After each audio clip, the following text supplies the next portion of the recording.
ओम शांति। 12 सितंबर 2022 के ईश्वरीय महावाक्य। पहले सुनते हैं मुरली के मुख्य पॉइंट्स। बाबा ने कहा, अब तक जो कुछ सुना है अथवा पढ़ा है वह सब भूल जाओ। बाप तुमको नई बातें सुनाते हैं। ज्ञान का सागर, पवित्रता का सागर एक ही है। वह तुमको भी आप समान बनाने आए हैं। तुम्हारा सबसे नंबर 1 दुश्मन है रावण, जिस पर तुम बच्चों को अभी ज्ञान और योग बल से जीत पानी है। तुम ही पहले सतो प्रधान देवी देवता थे, फिर आसुरी बने। अब जितना जो आत्म अभिमानी बनेंगे उतना बाप को याद कर सकेंगे और उतना ही तमो प्रधान से सतो प्रधान भी बनेंगे। बाप इस समय प्रतिज्ञा कराते हैं, बच्चे पवित्र दुनिया का मालिक बनना है तो पवित्र जरूर बनना पड़े। सिर्फ मुझे याद करो तो इस योग अग्नि से पाप दग्ध होंगे। इस समय जो ब्रह्मा कुमार कुमारी कहलाते हैं वही वर्षे के हकदार बनते हैं। फिर उसमें भी जो पुरुषार्थ करेंगे वह कराएंगे और बहुतों को आप समान बनाने की सर्विस करेंगे, वही उच्च पद पाएंगे। आगे बाबा ने कहा, बच्चे अब टाइम बहुत थोड़ा है, गाया भी जाता है। 1 घड़ी आधी घड़ी तुम बाप को याद करने लग जाओ और चार्ट को बढ़ाते जाओ। विक्रमाजीत बनने का और कोई उपाय नहीं। लास्ट में बाबा ने कहा, बच्चे मददगार बनो। हमारा मददगार गोया अपना मददगार बनते हो। अभी तुम बच्चों पर बाबा बलि चढ़ते हैं, वर्षा देते हैं, तो बाप से भी बड़े तुम बच्चे हुए ना। परंतु फिर भी बाप का रिगार्ड रखना होता है। बाप के आगे पहले बच्चों को बलि चढ़ना है, तभी बाप 21 बार बलि चढ़ेंगे। अब सुनते हैं महावाक्यों को विस्तार से। बाबा ने कहा, मीठे बच्चे, तुम्हारा नंबर 1 दुश्मन रावण है, जिस पर ज्ञान और योग बल से जीत पानी है। तमो प्रधान से सतो प्रधान जरूर बनना है। प्रश्न, महीन ते महीन और गुह्य बात कौन सी है जो तुम बच्चों ने अभी समझी है? उत्तर, सबसे महीन से महीन बात है कि यह बेहद का drama second by second shoot होता जाता है। फिर 5000 वर्ष बाद वही रिपीट होगा। जो कुछ होता है कल्प पहले भी हुआ था, ड्रामानुसार होता है। इसमें मूंझने की बात ही नहीं। जो कुछ होता है nothing new. Second by second drama की रील फिरती रहती है। पुराना मिटता जाता, नया भरता जाता है। हम पार्ट बजाते जाते हैं, वही फिर शूट होता जाता है। ऐसी गुह्य बातें और कोई समझ न सके। गीत ओम नमो शिवाय। ओम शांति। बच्चों ने गीत सुना कि एक ही सहारा है दुख से छूटने का। गायन है ना, सबका दुख हरता सुख करता एक ही भगवान है। तो जरूर एक ने ही आकर सबका दुख हरा है और बच्चों को सुख शांति का वर्षा दिया है, इसलिए गायन है। परंतु कल्प को बहुत लंबा चौड़ा बताने के कारण मनुष्य कुछ भी समझ नहीं सकते। तुम जानते हो कि बाप सुख धाम का वर्षा देते हैं और रावण दुख धाम का वर्षा देते हैं। सतयुग में है सुख, कलयुग में है दुख। यह किसकी बुद्धि में नहीं है कि दुख हरता सुख करता कौन है। समझते भी हैं कि जरूर परमपिता परमात्मा ही होगा। भारत सतयुग था, लक्ष्मी नारायण का राज्य था। यह कहते हुए भी जो शास्त्रों में सुना है कि वहाँ यह कंस, जरासंधि, रावण आदि थे, इसलिए कोई बात में ठहरते नहीं हैं। तुम जानते हो यह सब खेल है। तुम्हारी बुद्धि में है कि हमारा दुश्मन पहले पहले रावण बनता है। पहले तुम राज्य करते थे, फिर वाम मार्ग में जाकर राजाई गंवा दी। इन बातों को तुम ब्राह्मण बच्चे ही जानते हो। तुम्हारा और किसी दुश्मन तरफ अटेंशन नहीं है। तुम जिसको दुश्मन समझते हो वह किसकी बुद्धि में नहीं होगा। तुमको इस रावण दुश्मन पर जीत पानी है। यही भारत का नंबर 1 दुश्मन है। शिव बाबा जन्म भी भारत में ही लेते हैं। यह है भी बरोबर परमपिता परमात्मा की जन्मभूमि। शिव जयंती भी मनाते हैं, परंतु शिव ने आकर क्या किया वह किसको पता नहीं है। तुम जानते हो, भारत ऊंच से ऊंच खंड था, धनवान ते धनवान, 100% हेल्दी वेल्दी और हैप्पी थे, और कोई धर्म इतने हेल्दी हो न सके। बाप देखो किसको बैठ सुनाते हैं, अबलाएं कुब्जाएं साधारण। वह साहूकार लोग तो अपने धन की ही खुशी में हैं। तुम हो गरीब ते गरीब, नहीं तो इतनी ऊंच ते ऊंची पढ़ाई ऊंचे मनुष्यों को पढ़नी चाहिए, परंतु नहीं, पढ़ते हैं गरीब साधारण। तुम कुछ भी शास्त्र आदि नहीं पढ़े हो तो बहुत अच्छा है। बाप कहते हैं जो कुछ सुना है अथवा पढ़ा है वह सब भूल जाओ, हम नई बात सुनाते हैं। सबसे नंबर 1 दुश्मन भी है रावण, जिस पर तुम बच्चे ज्ञान और योग बल से जीत पाते हो। बरोबर 5000 वर्ष पहले भी बाप ने राजयोग सिखाया था, जिससे राजाई प्राप्त की थी। अब फिर माया पर जीत पाने के लिए बाप राजयोग सिखला रहे हैं। इसको ज्ञान और योग बल कहा जाता है। आत्माओं को कहते हैं मुझे याद करो, भगवान तो है ही निराकार। उनको राजयोग सिखाने जरूर आना पड़े। ब्रह्मा भी बूढ़ा है, बहुत जन्मों के अंत के जन्म में है। भारत में गीता आदि सुनाने वाले तो ढेर हैं, परंतु यह तुमको कोई नहीं कहेंगे कि विकारों रूपी रावण पर तुम्हें जीत पानी है। माँ में कम याद करो, यह भी कोई नहीं कह सकते। यह तो बाप ही आकर आत्माओं को कहते हैं आत्म अभिमानी बनो। जितना बनेंगे उतना बाप को याद कर सकेंगे, उतना तमो प्रधान से सतो प्रधान बनेंगे। तुम जानते हो हम सतो प्रधान देवी देवता थे, अब हम आसुरी बने हैं। 84 जन्म पूरे हुए हैं, अब यह है अंतिम जन्म। तुम बच्चे जानते हो बाप हमें समझा रहे हैं, वही ज्ञान का सागर पवित्रता का सागर है। इस समय तुमको भी आप समान बनाते हैं। सतयुग में यह ज्ञान प्रायलोप हो जाएगा। ऐसे भी नहीं समझेंगे कि यह राज्य हमको परमपिता परमात्मा ने दिया है। अज्ञान काल में भी मनुष्य कहते हैं सब कुछ ईश्वर ने दिया है, वहाँ ऐसे भी नहीं समझते। प्रारब्ध भोगने लग पड़ते हैं। ईश्वर का नाम याद रहे तो यह भी सिमरे कि बाबा आपने तो बहुत अच्छी बादशाही दी है, परंतु कब दी, क्या हुआ, कुछ भी बता नहीं सकते। वहाँ धन भी बहुत रहता है, एरोप्लेन आदि तो होते ही हैं फुल प्रूफ। अब तुम बच्चे किस धुन में हो, दुनिया किस धुन में है, यह भी तुम जानते हो। उन्हों का है बाहुबल, तुम्हारा है योग बल, जिससे दुश्मन पर तुम जीत पाते हो। यह राजयोग सिवाय बाप के कोई सिखला न सके। बाप कहते हैं मैं बहुत जन्मों के अंत में इनमें ही आकर प्रवेश करता हूँ, जिसमें कल्प पहले भी प्रवेश किया था। इनका नाम ब्रह्मा रखा है। तुम सब बच्चों के नाम भी आए थे ना, कितने फर्स्ट क्लास नाम रखे थे। बाबा तो इतने नाम भी याद नहीं कर सकते, तो देखो दुनिया में कितना हंगामा मचाते रहते हैं। तुमको यहाँ शांति में बैठ बाप को याद करना है।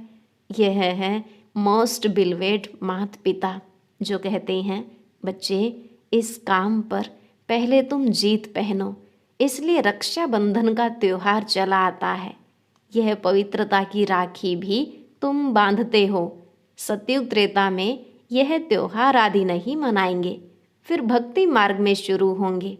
बाप इस समय प्रतिज्ञा कराते हैं पवित्र दुनिया का मालिक बनना है तो पवित्र भी जरूर बनना है। मुझे याद करो तो इस योग अग्नि से पाप दग्ध होंगे। तुमको तमो प्रधान से सतो प्रधान बनना है। कोई तो नापास भी हो जाते हैं, जिसकी निशानी भी राम को दिखाई है।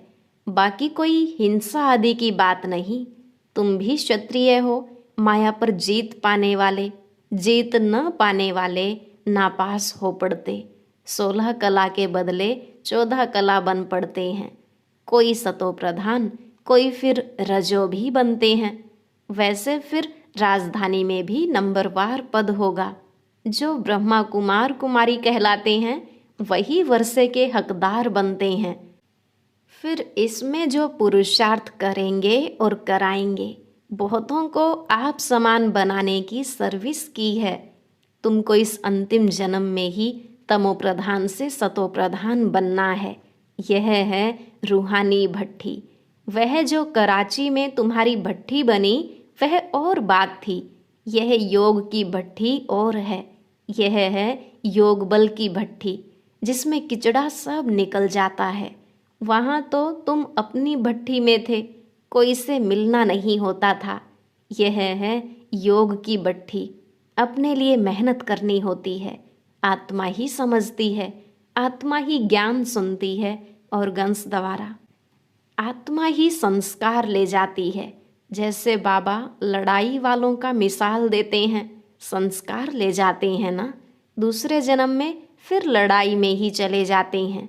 वैसे तुम बच्चे भी संस्कार ले जाते हो। वह जिस्मानी मिलिट्री में चले जाते हैं। तुम्हारे में से भी कोई शरीर छोड़ते हैं तो इस रूहानी मिलिट्री में आ जाते हैं। कर्मों का हिसाब किताब बीच में चुकतू करने जाते हैं। ऐसे बहुत होंगे। एक एक के लिए बाप से थोड़े ही पूछना है। बाप कहेंगे इससे तुम्हारा क्या फायदा, तुम अपने धंधे में रहो, पापों को भस्म करने का ख्याल करो। यह भोग आदि जो लगाते हैं यह भी ड्रामा में है, जो सेकंड बाय सेकंड होता है। ड्रामा शूट होता जाता है, फिर 5000 वर्ष बाद वही रिपीट होगा। जो कुछ होता है कल्प पहले भी हुआ था, ड्रामानुसार होता है। इसमें मूंझने की बात ही नहीं। जो कुछ होता है nothing new. Second by second drama की रील फिरती रहती है। पुराना मिटता जाता, नया भरता जाता है। हम पार्ट बजाते जाते हैं, वही फिर शूट होता जाता है। यह महीन बातें कोई शास्त्रों में नहीं है। तुम बच्चों को पहले पहले यह निश्चय करना है कि बाप स्वर्ग की स्थापना करने वाला है। बरोबर भारत को बाप से स्वर्ग का वर्षा मिला था, फिर कैसे गवाया यह समझाना पड़े।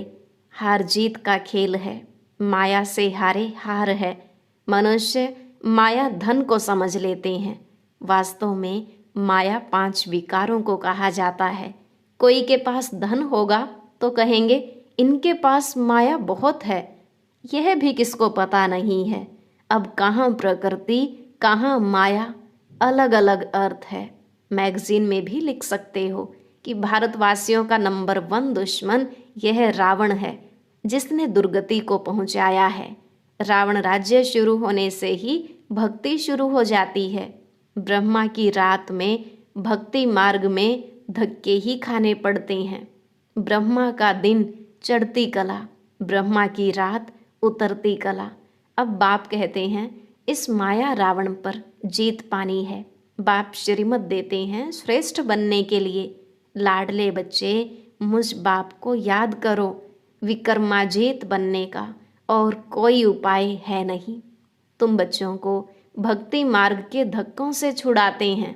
अब रात पूरी हो, प्रभात होती है।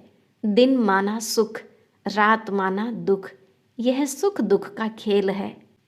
बाप यह सब राज बताकर तुमको त्रिकालदर्शी बनाते हैं। अब जो जितना पुरुषार्थ करे, बीज और झाड़ को जानना है। बाप कहते हैं बच्चे अब टाइम थोड़ा है। गाया भी जाता है 1 घड़ी आधी घड़ी तुम बाप को याद करने लग जाओ और फिर चार्ट को बढ़ाते जाओ। देखना है कि हम श्रीमत पर बाबा को कितना याद करते हैं। बाप तो है सिखलाने वाला, पुरुषार्थ हमको करना है। बाप तो है पुरुषार्थ कराने वाला। बाप का तो लव है ही। बच्चे बच्चे कहते रहते हैं, उनके तो सब आत्माएं बच्चे ही ठहरे। फिर ब्रह्मा कुमार कुमारी भाई बहन हो गए। वर्षा तो दादे से मिलता है, ईश्वरीय औलाद, फिर प्रजापिता ब्रह्मा मुख द्वारा तुम ब्राह्मण बने हो, फिर देवता वर्ण में जाएंगे। क्लियर है ना? आत्मा समझती है शिव बाबा हमारा बाप है, मैं स्टार हूँ तो हमारा बाप भी स्टार ही होगा। आत्मा कोई छोटी बड़ी नहीं होती है, बाबा भी स्टार है, परंतु वह सुप्रीम है। हम बच्चे उनको फादर कहते हैं। इतनी छोटी सी आत्मा में सारा ज्ञान है। बाकी ऐसे नहीं, ईश्वर में कोई ऐसी शक्ति है जो दीवार तोड़ देंगे। बाप कहते हैं मैं आता ही हूँ तुमको फिर से राजयोग सिखलाने लिए। बाप बच्चों का ओबीडियंट है। लौकिक में भी बाप बच्चों पर बलि चढ़ते हैं ना, तो बड़ा कौन हुआ, बाप व बच्चे। बाप सब कुछ बच्चे को देते हैं, फिर भी बच्चा छोटा है, इसलिए रिगार्ड रखना होता है। यहाँ भी तुम बच्चों पर बाप बलि चढ़ते हैं, वर्षा देते हैं, तो बड़ा बच्चा हुआ ना, परंतु बाप का फिर भी रिगार्ड रखना होता है। बाप के आगे पहले बच्चों को बलि चढ़ना है, तब बाप 21 बार बलि चढ़ेंगे। भक्ति मार्ग में भी ईश्वर अर्थ कुछ न कुछ देते हैं, उनकी एवज में फिर बाबा दे देते हैं। यहाँ तो है ही फिर बेहद की बात। कहते भी हैं आप जब आएंगे तुम पर बलिहार जाएंगे। अभी वह समय आ गया है, इसलिए बाबा यह प्रश्न पूछते हैं तुमको कितने बच्चे हैं। फिर ख्याल में आता है तो एक शिव बाबा भी बालक है। अब बताओ तुम्हारा कल्याण कौन सा बालक करेगा? तो किसी ने कहा शिव बाबा। बाबा कहते तो उनको वारिस बनाना चाहिए ना। यह समय ऐसा आ रहा है जो कोई किसका क्रियाकर्म करने वाला ही नहीं रहेगा। इसलिए बाप कहते हैं देह सहित सब कुछ त्याग, ट्रस्टी हो, श्रीमत पर चलते जाओ, डायरेक्शन देते रहेंगे, तुम्हारी सेवा करते हैं, तुमको स्वर्ग का मालिक बनाने। हम तो निष्कामी हैं, सर्व का सदगति दाता एक बाप ही निष्कामी है ना, वह एवर पावन है। बाप कहते हैं बच्चे मददगार बनो, हमारा मददगार गोया अपना मददगार बनते हो। अच्छा, मीठे मीठे सिकिलधे बच्चों प्रति माता पिता बाप दादा का याद प्यार और गुड मॉर्निंग। रूहानी बाप की रूहानी बच्चों को नमस्ते। रूहानी बच्चों की रूहानी बाप दादा को नमस्ते नमस्ते, गुड मॉर्निंग, शुक्रिया बाबा, शुक्रिया। धारणा के लिए मुख्य सार। पहला पॉइंट, सदा अपनी धुन में रहना है, अपने पापों को भस्म करने का ख्याल करना है, दूसरी बातों के प्रश्नों में नहीं जाना है, अपने संस्कारों को परिवर्तन करने के लिए योग की भट्ठी में रहना है। दूसरा, देह सहित सब कुछ त्याग, पूरा ट्रस्टी हो, श्रीमत पर चलना है, बाप का पूरा रिगार्ड रखना है, मददगार बनना है।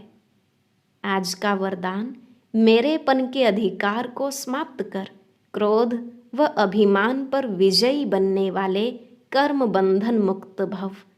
मेरेपन के अधिकार को समाप्त कर क्रोध व अभिमान पर विजयी बनने वाले कर्म बंधन मुक्त भव। बाबा ने कहा जहाँ मेरेपन का अधिकार रखते हो कि ये क्यों किया, यह मेरी है या मेरा है, तो क्रोध, अभिमान या मोह आता है। लेकिन यह सेवा के साथी हैं, न कि मेरे का अधिकार है। जब मेरा नहीं तो क्रोध मोह का कर्म बंधन भी नहीं। तो कर्म बंधनों से मुक्त होने के लिए एक बाप को अपना संसार बना लो। एक बाप, दूसरा ना कोई। एक बाप ही संसार बन गया तो कोई आकर्षण नहीं, कोई कमजोर संस्कारों का भी बंधन नहीं। सब मेरा मेरा एक मेरे बाप में समा जाता है। स्लोगन, मास्टर सर्वशक्तिमान वह है जो समय प्रमाण हर गुण हर शक्ति को कार्य में लगाए। मास्टर सर्वशक्तिमान वह है जो समय प्रमाण हर गुण हर शक्ति को कार्य में लगाए।